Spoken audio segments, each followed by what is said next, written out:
이렇게 좋거든 주 얼굴 내볼 때에야 얼마나 좋으랴. 만민의 구주 예수의 귀하신 천대에 있는 이름 주 이할 데 없구나. 참 회개하는 자에게 소망이 되시고 구하고 찾는 자에게 기쁨이 되신다. 예수의 넓은 사랑을 어찌다 말하랴.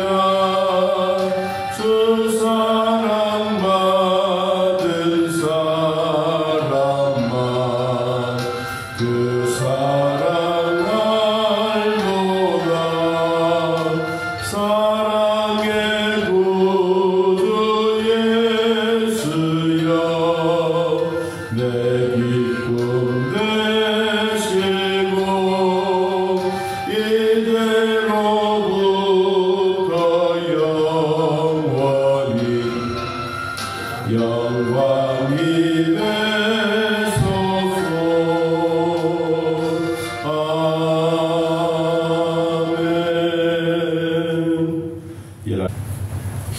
열왕기하 8장 1절에서 3절 찾으시면 하나님 말씀 함께 했습니다.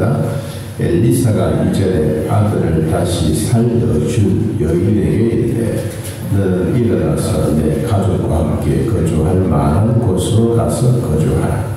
여호와께서 기근을 부르셨으니 그대로 이 땅에 7년 동안 임하리라 하니 여인이 일어나서 하나님의 사람의 말대로 행하여 그의 가족과 함께 가서 블레셋 사람의 땅에 7년을 구거하다가 7년이 다함에 여인이 블레셋 사람 둘의 땅에서 돌아와 자기 집과 전토를 위하여 호소하려 하여 왕에게 나아갔더라. 아멘. 오늘 한 수넴 여인 열왕기하 4장에 보면 이 수넴 여인에 대한 내용이 잘 소개되어지고 있습니다. 참 하나님의 종의 가정에서 남편을 잃고 아내가 가장이 되어 살아가고 있는 그런 삶에 어렵고 힘들 때 하나님의 사람이 찾아와서 그 가정을 다시 회복시켜주고 또 가정에 아들이 있게 하고 그러므로 살아왔던 이 한 여인에 대한 이야기입니다. 이 엘리사는 하나님은 구원하신다라는 뜻을 가진 이름의 선지자인데 그는 정말로 구원해 주었던 일들이 참 많았습니다. 오늘 한 가정에 기근이 앞으로 일어날 것에 대한 예언을 하고 또 예언한 그 이야기를 예언되었던 일들을 이 여인에게 이야기하고 이 여인은 그 얘기를 듣고 빈틈없이 의심하거나 반항하거나 그런 것 없이 말 그대로 7년 동안 블레셋 나라에 가서 살다가 다시 돌아와 보니 7년 동안 자기가 농사 짓거나 땅을 재배하지 못했던 그 땅들이 이제 원래는 자기의 것인데 7년 동안 하지 못함으로 이 땅이 국고로 들어가게 된 겁니다. 그래서 그 땅을 다시 달라고, 그 땅을 내 땅인데 그 땅을 다시 달라고 하는 그 이야기가 오늘 기록되어 있습니다. 다시 말하면 우리가 옛날에 돈을 빌려주었는데 빌려주었던 돈이 어느 날 찾지 못하고 있다가 다시 회복되어진다. 여러분 우리도 가끔씩 뭐 세탁기에 옷을 넣고 빨래하다 보면 갑자기 뭐 둥둥 떠다니는 게 있잖아요. 그런 거 보면 기분이 좋듯이 오늘 이 수냄 여인은 그런 위기 속에 있을 때 자기가 7년 동안 밖에 나갔다가 다른 나라에 갔다가 돌아와 보니 아무것도 자기 것은 없고 자기 땅과 농사 짓는 사람들은 다 타주인이. 그래서 이것을 다시 돌려달라고 하는데 이게 또 돌려준다는 거예요. 돌려주는 것으로 만족하는 것이 아니라 땅도 주고 그리고 7년 동안 밭에 소출되었던 이것을 다 계산해서 다시 돌려주는 이제 그런 말씀입니다. 자, 그러면 8장 1절. 엘리사가 이전에 아들을 낳게 하고 아들 때문에 죽었다가 다시 살려준 아들을 다시 살려준 여인 수냄 여인에게 이르되 너는 일어나서 내 가족과 함께 거주할 만한 곳으로 가서 거주해라. 이 땅이 구체적으로 언급은 없었지만 이제 뒤에 보면 블레셋 땅입니다. 블레셋 땅. 이 블레셋 땅은 이 가뭄이나 농사 짓는 일에 어려움이 없는 땅입니다. 우리로 말하면 옥토라고 할 수 있는 땅. 이 땅으로 가라. 그런데 중요한 단어가 하나 나온다. 기근을 부르셨다. 누가? 하나님이. 여러분 이런 재앙들도 하나님의 손 안에 있습니다. 부자 되는 것도 하나님의 손 안에, 사람의 생명도 하나님의 손 안에, 자연의 재앙도 하나님의 손 안에, 우리가 커가고 우리가 성장해가는 모든 것도 하나님의 손 안에. 여호와께서 기근을 부르셨으니 이 기근을 부른 이유가 뭘까? 왜 하나님은 이 잘 살고 있는 이스라엘 나라에 기근을 불렀을까? 첫째는 자연적인 재앙입니다. 이 땅에는 비가 많이 오지 않는 곳입니다. 비가 오지 아니하므로 심심하면 한 번씩 기근이 찾아오고, 기근만 찾아오는 것이 아니라 우리 요셉 시대 때도 보았던 것처럼 7년 동안 기근과 비가 없으므로 큰 흉년이 들었던 그런 일도 있지 않습니까? 그런 것과 같이 하나님은 이런 기근은 자연적으로 찾아오는 것. 두 번째는 우상 숭배입니다. 이 나라가 하나님을 경외하는 것을 금지되어지고 하나님 이름을 부르지도 못하고 우상 숭배했던 그 시절에 하나님은 아주 맛을 보여준 겁니다. 그래서 하나님께서 기근을 부르셨다. 하나님 이런 기근을 부르시면 그래도 간부들은 뭐 어떻든 살아갈 수 있겠지만 여러분 서민들은 얼마나 힘들겠어요. 나라도 마찬가지고 가정도 마찬가지고 살아가는 삶에 힘들어하는 그런 일이 있으면 힘들어하는 사람들도 있습니다. 그대로 이 땅에 7년 동안 앞으로 기근이 올 것이다. 하나님의 사람, 하나님의 예언했던 이 내용이 그대로 적용되어진다. 여러분 예언은 했으면 가다가고 그게 없으면 빈털터리가 되겠지만 하나님의 사람은 미리 내다보는 그 예언, 예언자들에게 주어진 그 일은 사람들을 놀라게 하는 것입니다. 그래서 이 여인은 아들을 데리고 어디로 가느냐? 이제 하나님의 사람의 말대로 행하여 2절에 보니까 그의 가족과 함께 가서 블레셋 사람들의 땅에 7년을 우거했더라. 실질적으로 이 아들과 엄마만 둘만 가는 게 아니에요. 그 주변에 있는 다른 사람도 많이 갔어요.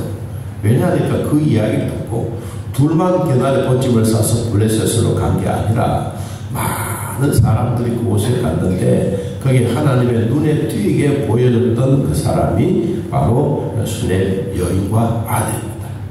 그는 그곳에 가서 어떻든 먹고 살고 지내는 동안에 7년이 지났습니다. 7년이 다음에 3절에 여인이 블레셋 사람들의 땅에서 돌아와서 자기가 살고 있던 그 집과 전투를 위해서 가보니까 다 다른 사람들이 경작하고 있습니다. 그래서 사람들이 그러죠. 이건 내 땅이다. 7년 전에 내가 농사 짓고 내가 가지고 있는 내 땅이다. 문서도 봐라. 이게 바로 나에게 주어진 내 것인데 왜 너희들이 짓고 있느냐. 아마 서로 다툼이 있었다라고 봅니다. 그러니까 어디 가서 호소할 수 있는 상황이 아니에요. 7년 동안 나갔다가 돌아와서 보니까 자기 것은 아무도 없고 또 다른 사람이 농사를 짓고 있으니까 어디에 가느냐. 왕에게 나가. 재판장에게 나가. 왕에게 나아갔더라. 그때에 또 한 사람이 등장합니다. 자, 4절에 보면 왕이 하나님의 사람의 사한 게하시와 서로 말하며 이르되. 하나님의 사람, 누가? 왕이. 우리로 말하면 이 대화할 수 있는 상대가 아닙니다. 게하시는 종입니다. 하나님의 엘리사의 종입니다. 그런데도 불구하고 왕 앞에 나갔다. 이것은 우리로 생각하면 하나님의 특별한 주신 은혜입니다. 왕과 종과의 관계는 이루어질 수 없는 상관인데도 불구하고 하나님의 사람 때문에 그는 사원이지만 왕과 대화를 합니다. 누구 때문에? 수넴 여인 때문에. 이 상황이 도저히 그렇게 할 수 없는 일인데도 불구하고 그 일을 하게 하는 이것을 보면 하나님의 특별한 섭리가 아니었냐라고 많은 해석가들은 말합니다. 너는 엘리사가 행한 모든 큰 일을 내게 설명해라. 그러면 이 게하시가 왕과 만나서 이 여인은 옛날에 7년 전에 자기 아들이 태어나서 죽었습니다. 죽었던 아들을 이 엘리사가 살려주었습니다. 그 얘기를 한 거예요. 여러분, 그 얘기를 하니까 왕이 처음에 그 이야기 듣고 믿어지지가 않는 거예요. 도대체 거짓말쟁이구만, 요사이 말은 가짜 뉴스구만 그랬는데 게하시가 곧 엘리사가 죽은 자를 다시 살린 일을 왕에게 이야기할 때에 그 다시 살아난 아이의 어머니가 자기 집과 전투를 위하여 왕에게 호소하는지라. 게하시가 이르되 내 주 왕이여, 이는 그 여인이요 저는 그의 아들이니 곧 엘리사가 다시 살린 자입니다. 게하시가 설명했던 그 이야기가 가짜 뉴스가 아니고 진짜 엄마와 아들이 옆에 와 있게 됩니다. 그리고 왕이 깜짝 놀랍니다. 이게 진짜냐? 예, 진짜입니다. 그래서 왕이 그 여인에게 물었습니다. 뭐라고? 자세히 설명해라. 자세히 설명해라. 그러니까 자기가 살아왔던 삶에 대한, 아들이 죽었다가 살아난 것에 대한, 아들이 엘리사에 엎드려졌을 때 재치기를 7번 킥킥 하더니만은 아들이 살아나서 지금 이렇게 되었습니다. 그러니까 지금 이 시기적으로 보면 아들이 8살 내지 한 10살 정도 되는 뚜벅뚜벅 걸어 다닐 수 있는 그 이야기, 또 그때 살아났던 것에 대한 이야기를 엄마가 아들에게 했으므로 자기가 살아난 것에 대한 이야기도 왕에게 직접 이야기할 수 있는 그런 상황도 되어지는 시기. 그래서 왕이 수넴 여인을 위하여 한 관리자를 임명합니다. 너는 이 여인에게 속한 모든 것과 이 땅에서 떠날 때부터 이제까지 그의 밭의 소출을 다 돌려주라고 하였더라. 오늘 성경은 우리들에게 주신 말씀은 옛날에 잊어버린 게 아니고 잃어버렸던 이것을 다시 회복하는, 원래 한 해의 복이 있기를 바랍니다. 사람에게 살아갈 때 도저히 불가능했던 것, 이제 막 포기하자, 아무리 해도 안 되는 것, 내가 해봐야 뭐하냐, 이렇게 포기하고 있던 것을 하나님은 다시 회복되게 하고, 회복된 것으로 끝나는 것이 아니라 그때부터 시작해서 7년 전 것을 다 환산하고 준비하고 해서 이 여인에게 돌려준 것처럼, 원래 한 해 동안 하나님이 우리에게 주실 말씀들을 한번 기억해보면 도저히 불가능한, 하나님은 생각하지 않았던 특별한 은혜로 다시 회복되어지게 하는 이런 한 해의 복이 오늘 예배드리는 저와 여러분에게도 함께 임하기를 예수님의 이름으로 축복합니다. 하나님 아버지 오늘 우리들에게 돌봐주셨던 은혜 감사합니다. 7년 동안 흉년이 들고 기근이 들고 위험한 상황 속에서도 그 생명을 유지하게 하셨던 하나님, 우리가 과거에 많은 것을 남에게 투자했다가 잃어버린 것이 있으면 다시 하나님 되찾는 은혜가 있게 하여 주옵소서. 하나님이 우리에게 주셨던 귀한 것들 모두 하나님 사랑하며 하나님의 특별한 은혜로 살아가고 있사오니 원래 우리 하나님이 우리에게 주실 기대하고 소망하는 것, 우리 교회에 주실 기대하고 소망하는 것, 이랬던 것을 다시 회복되어진 역사가 있게 하시고, 특별히 하나님 사랑하는 성도들에게 건강을 잃어버렸습니까? 물질을 잃어버렸습니까? 사람과 교제하며 은혜를 잊어버렸습니까? 주님, 이것이 다시 회복되어 다시 원래대로 돌아가는 은혜가 있게 하여 주옵소서. 잊어버렸던 것, 포기했던 것 다시 되찾는 은혜가 있게 하여 주옵소서. 우리가 전도하려고 했던 그 일 하나님 앞에 기도하고 준비하여 원래는 모두가 구원받고 하나님의 역사 속에 살아가는 우리 성도들과 우리 교회가 되게 하여 주옵소서. 예수님의 이름으로 기도하옵나이다. 아멘. 하늘에 계신 우리 아버지여, 이름이 거룩히 여김을 받으시오며 나라를 마옵시며 뜻이 안에서 이루어진 것 같이 땅에서도 이루어지이다. 오늘날 우리에게 일용할 양식을 주옵시고 우리가 우리에게 죄진 자를 사하여 준 것 같이 우리 죄를 사하여 주옵시고 우리를 시험에 들게 하지 마옵시고 다만 악에서 구하옵소서. 대개 나라와 권세와 영광이 아버지께 영원히 있사옵나이다. 아멘. 자유롭게